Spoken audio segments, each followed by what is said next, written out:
Hi viewers, welcome to our channel. ప్రస్తుతం మనతో పాటు సీనియర్ జర్నలిస్ట్ దామ బాలా సార్ వారితో మాట్లాడదాం. నమస్కారం సార్. నమస్తే. సార్, నిన్న కోర్టు జానీ మాస్టర్ కు 14 రోజుల పాటు అయితే రిమాండ్ విధించింది. అయితే ఈ నేపథ్యంలో ఒక రిపోర్ట్ ని కూడా బయటకు వదిలింది అంటారు కదా. మరి ఆ రిమాండ్ రిపోర్ట్ లో ఏముంది, ఏ విషయాలు బయటకు వెల్లడించారు సార్? శ్రేష్ఠ వర్మ అనే ఒక అసిస్టెంట్ కొరియోగ్రఫర్ అమ్మాయి తర్వాత కొరియోగ్రఫర్ కూడా అయింది. ఆ అమ్మాయి ఈ నెల 15న రాయదుర్గం పోలీస్ స్టేషన్లో జానీ మాస్టర్ మీద కేసు పెట్టింది. తను అంటే ఫిర్యాదు చేసింది. దాని మీద వాళ్ళు ఎఫ్ఐఆర్ నమోదు చేసి 0 ఎఫ్ఐఆర్ దాని నుంచి నార్సింగ్ పోలీస్ స్టేషన్కి పంపించారు. అక్కడ రెగ్యులర్ ఎఫ్ఐఆర్ చేశారు.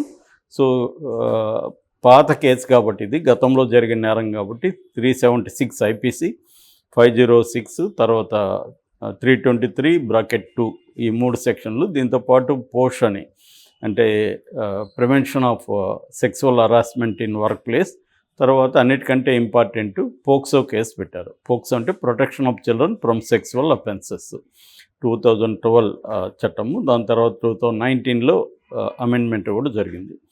సో దీని తర్వాత 5 రోజుల వరకు ఇతను ఎక్కడ దొరకలేదు. పోలీసులు ఈ రిమాండ్ రిపోర్ట్లో ఏం రాశారంటే, మేము మణికొండలో ఉండే వాళ్ళ ఇంటికి వెళ్తే ఇంట్లో ఎవరు లేరు, పని మనిషి మాత్రమే ఉంది. పని మనిషిని అడిగితే ఫోన్లన్నీ స్విచ్ ఆఫ్ చేసి ఉన్నాయి, వాళ్ళు చెన్నైకి వెళ్ళారని చెప్పింది. చెన్నైలో మేము విచారించాము. అట్లాగే తర్వాత నెల్లూరులో ఉన్నారన్నారు, నెల్లూరులో ట్రై చేసాము. దాని తర్వాత ఇంకా అతను ఖచ్చితంగా ఎస్కేప్ అయ్యాడని మాకు అర్థమైన తర్వాత సైబరాబాద్ ఎస్ఓటి పోలీసులకి చెప్పాము. వాళ్ళు ఒక 4 బృందాలుగా ఏర్పడి వెతకడం మొదలుపెట్టారు. సో టెక్నికల్ డీటెయిల్స్ ఉపయోగించి మేము పట్టుకున్నాము. మొత్తానికి గోవాలో ఉంటే అక్కడ పోలీసుల పర్మిషను అండ్ అక్కడ ఉన్న మేజిస్ట్రేట్ పర్మిషన్ తీసుకొని ట్రాన్సిట్ వారెంట్తో మేము హైదరాబాద్ తీసుకొచ్చాము. అతన్ని విచారించాము. ఈ అభియోగాలకు సంబంధించి అతని స్టేట్మెంట్ అంతా కూడా రికార్డ్ చేసాము.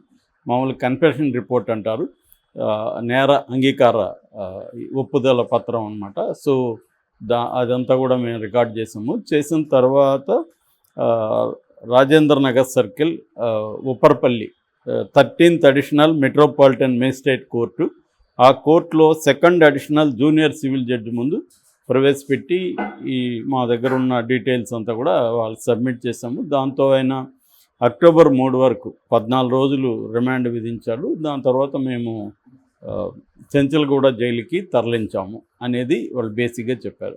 అయితే ఈ రిమాండ్ రిపోర్ట్లో ఇతను చేసిన క్రైమ్ గురించి కూడా ఇప్పటి వరకు ఉన్న వాళ్ళ ప్రాథమిక విచారణలో ఉన్న అంశాలని డీటెయిల్గా పొందుపరిచారు. అందులో ఏమున్నాయంటే, ఇతను ఆ అమ్మాయి చెప్పింది ప్రధానంగా ఉన్నట్టుగా మనకు అర్థమవుతుంది. ఆ అమ్మాయి ఏమైతే పోలీసులకి డీటెయిల్గా చెప్పిందో సో ఆ వివరాలు ఉన్నాయి.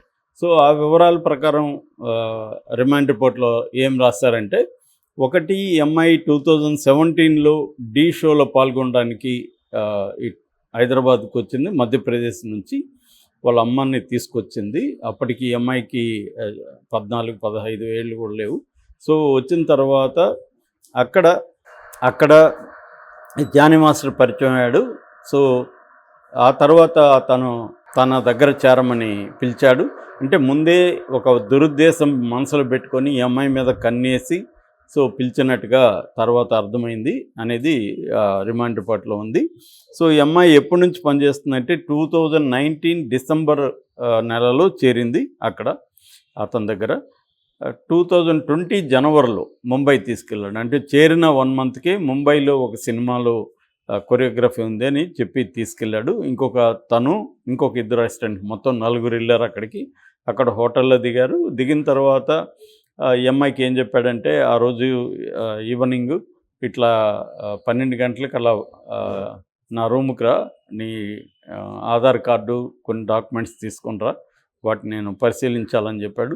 నేను తీసుకెళ్ళగానే గడియ పెట్టేసి నన్ను బలాత్కారంగా చేశాడు. నేను ఏడుస్తుంటే, నువ్వు కానీ ఈ విషయం ఎక్కడైనా చెప్పావంటే నీ ఉద్యోగం తీసేస్తాను, నీకు ఇండస్ట్రీలో ఛాన్సులు రాకుండా చేస్తాను అని నన్ను బెదిరించాడు. నేను దాంతో సైలెంట్ అయిపోయాను, ఎవరికి చెప్పలేదు. అప్పటి నుంచి నన్ను పలు దఫాలుగా ఎప్పుడంటే అప్పుడు ఇట్లా చేస్తున్నాడు. వ్యానిటీ వ్యాన్లో కూడా వచ్చేసి ఎప్పుడంటే అప్పుడు జిప్పు తీసి నన్ను ఇబ్బందులు పెట్టాడు. ఆ తర్వాత అల్కాపూర్లో నేను ఉన్నప్పుడు మా ఇంటికి వచ్చి చాలాసార్లు నన్ను అత్యాచారం చేశాడు. సో వాళ్ళ భార్య చెప్దాం అనుకుంటే ఆమె కూడా ఇతనితో కూడా కలిసి వచ్చి మతం మార్చుకొని నన్ను పెళ్లి చేసుకోమని ఇద్దరు ఒత్తిడి చేశారు. సో నేను కూడా అలాగే పెళ్లి చేసుకున్నాను. నా సుమలత, నేను హిందువు, నేను కూడా మతం మారి తను పెళ్లి చేసుకున్నాను, నువ్వు కూడా మతం మారి పెళ్లి చేసుకో అని భార్య కూడా నన్ను కొట్టింది.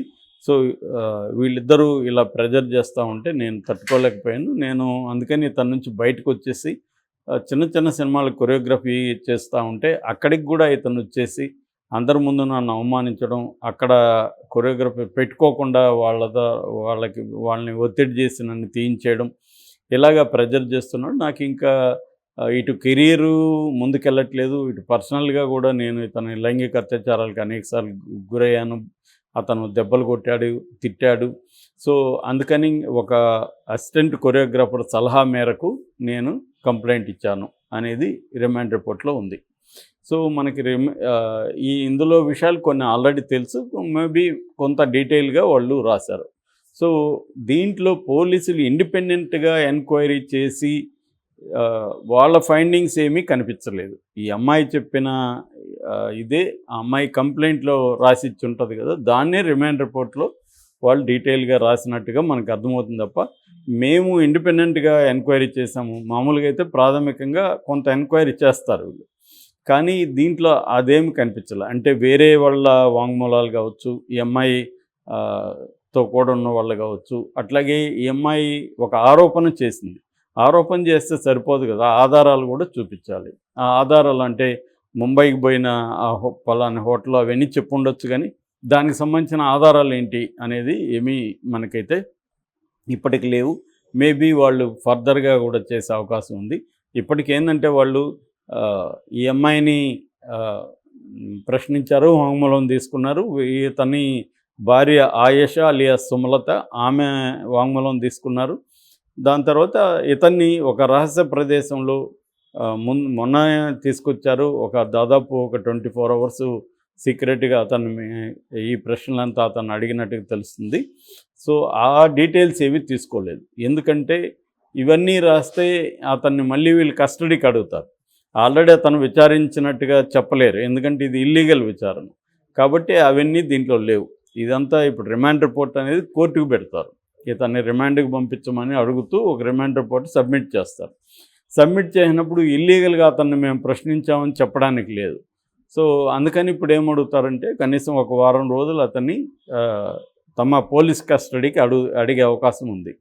సో అందుకని వీళ్ళు పోలీసులు తెలివిగా ఇలాంటివి చేస్తుంటారు. సో ఇప్పుడు అతను వచ్చిన తర్వాత ఇప్పుడు అతన్ని ఇంట్రాగేట్ చేయడం, అవసరమైతే కొన్ని ప్లేసులకి తీసుకెళ్ళడం, ఇంకెవరైనా చెప్పుంటే వాళ్ళని కూర్చోబెట్టి మాట్లాడడం, ఇవన్నీ కూడా చేస్తారు. సో మరి రిమాండ్కి అప్పగిస్తుందా కోర్టు అంటే పోక్సో ఉంది కాబట్టి అప్పగించే అవకాశం ఉంది. ఎందుకంటే పోక్సో అనేది చాలా స్ట్రాంగ్ చట్టం అది. సో దాని కింద బెయిల్ రావడం కూడా అంత ఈజీ కాదు, ఇబ్బంది అవుతుంది. సో ఇతను పలుమార్లు అత్యాచారం చేశాడు అని వాళ్ళు, ఎందుకంటే 2020 జనవరి నాటికి 20 జనవరిలో ఈ అమ్మాయిని చేశాడు. అప్పటికి ఈ అమ్మాయి వయసు 16 ఏళ్ళు, ఇతనికేమో ఇప్పుడు వయసు 42, ఆ అమ్మాయికి ఇప్పుడు వయసు 21, అంటే తనకంటే 21 ఏళ్ళ చిన్న అమ్మాయి. సో ఇది ప్రధానంగా ఉంది. దీంట్లో బీజేపీ వాళ్ళు చెప్తున్నట్టు మత కోణం అయితే ఏమీ పోలీసులు చెప్పలేదు, అంటే ఒక జిహాద్ కోణం అయితే చెప్పలేదు. ఓన్లీ మతం మారి నన్ను పెళ్లి చేసుకోము అని భార్యాభర్త ఇద్దరు ప్రెజర్ చేశారని మాత్రమే